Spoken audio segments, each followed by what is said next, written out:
Thank you for watching another episode of Car Talk with Quattro. I'm James Quattro, and this week we are talking the Toyota Yaris GR4. To really understand the need or the reason for the GR4, you have to understand the history of rally, and specifically Toyota and rally. For years, WRC has required that manufacturers create a road-going version of a rally car. And especially back in the 80s and the 90s, that really created some amazing vehicles for the road as a direct result of WRC.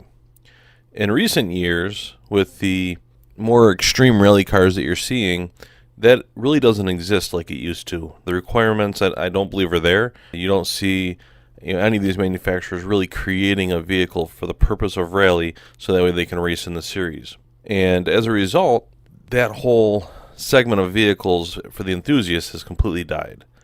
And for some reason, Toyota has decided they want to come out with a homologation version of the Toyota Yaris that's racing in the WRC.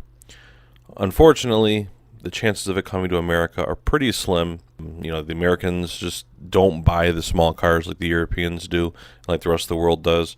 So I don't think you'll see it come here. I hope it does. I think it'd be an amazing vehicle for North America, but I don't think it'll sell like they need it to in order to come over here. So to really understand this, let's go back in time to Toyota's beginning of rally, which really started in 1976 when they had the Celica GT2000, and that was really the beginning of a long history of rally for Toyota. But back then, it was a lot different.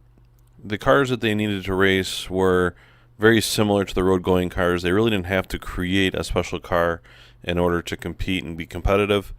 That would really come when things really got heated up in the 80s. In the mid-80s, when the Group B cars really started to ramp up, and Audi changed the world with their all-wheel drive system, the Toyotas kind of dropped off. They weren't as competitive as you were seeing in the Audis and some of the other vehicles in Group B.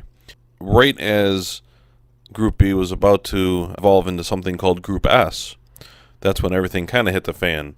And Toyota was already planning on building a vehicle for Group S that would have been extremely competitive, and they were basing it off the Toyota MR2 platform, which would have been all-wheel drive and very powerful. And that really probably would have been the first homologation vehicle had Group S actually happened.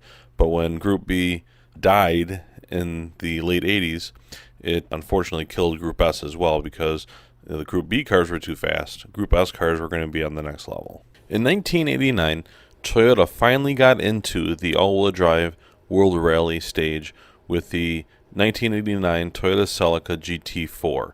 And the GT4 was the first car that Toyota built as a homologation model that really would create a whole line of vehicles that were just absolutely incredible. When Toyota does something all out, they do it right. And with the Celica GT4, Toyota won 4 drivers' titles between 1990 and 1994. The only year that they missed was 1991. But in 1995, things really took a turn for the worst. They were doing well. It was kind of going as it had been going until Rally Catalunya, when they were caught cheating, unfortunately. They had an illegal turbo restrictor, and FIA gave Toyota a 1-year suspension, and that was pretty much the end of Toyota and Rally for quite a while. And also, ultimately, it spelled the end of the GT4 in 1999. In 2017, Toyota decided it was time to get back into rally, and the world has changed a lot since the late 90s when they were last racing in the WRC. Now, small, subcompact cars, hyper-powered with all-wheel drive, really dominate the sport. And Toyota doesn't have a production model that can really stand up to that. So they took the Toyota Yaris, which had the right platform and wheelbase, and turned it into a all-wheel drive monster. But unfortunately, because of homologation rules, they weren't required to build a road-going model, and they really haven't until now. So let me back up a little bit. The homologation rules for WRC are not as strict as to say that the vehicle has to be a production model turned into a rally car. They have to produce the rally cars on road-going versions in order to race. But The vehicle that they're racing needs to have a production vehicle shell. And that's really the basis of the creation of the Yaris GR4, because the body that they're using doesn't exist. They're calling it a Yaris, but in all reality, it's not a Yaris. So over here in America, the Yaris, as we know it, is nothing more than a rebadged Mazda 2. In my personal opinion, it doesn't deserve the Yaris badge at all. However, the Yaris GR is only half a Yaris. The front suspension on the Yaris is off of a European or global market Yaris. The rear suspension is off of a Corolla or that platform. And where that's strange to me is the fact that they literally took two cars and put them together. The other odd thing about the Yaris GR4 is it's a two-door. And although the Yaris has been around as a three-door hatchback for a long time, not in the current global market Yaris. So they're taking a four-door car and making it a two-door, so they made the rear wider. So in all reality, there is nothing Yaris about the Yaris GR4 other than the name. And I'm not saying that that's a bad thing. Now, what you have to understand is that the Yaris GR4 is a rally car turned into a production car. So the car was built from the ground up to the specifications that they want the rally car to be, and then they made it into a production version and dialed down the engine and things like that. So it's not a weak or meager vehicle. It's got a 1.3 liter turbocharged engine, which doesn't sound exciting, but it's got 250 horsepower and 260 pound-feet of torque. That's incredible. The other nice thing is it comes in only a 6-speed manual transmission, so no automatic, and it's all-wheel drive. The other great thing about the all-wheel drive system is that it's a variable all-wheel drive, so you can control how much power is in the front, how much power is in the rear.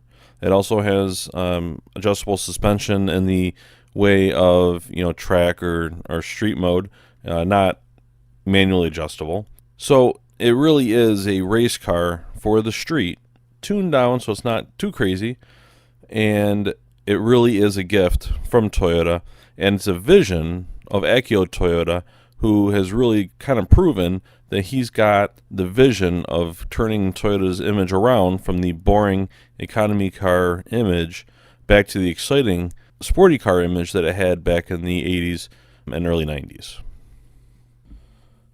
So that's all for this week. I hope you enjoyed this episode of Car Talk with Quattro. Please don't forget to like and subscribe to my channel.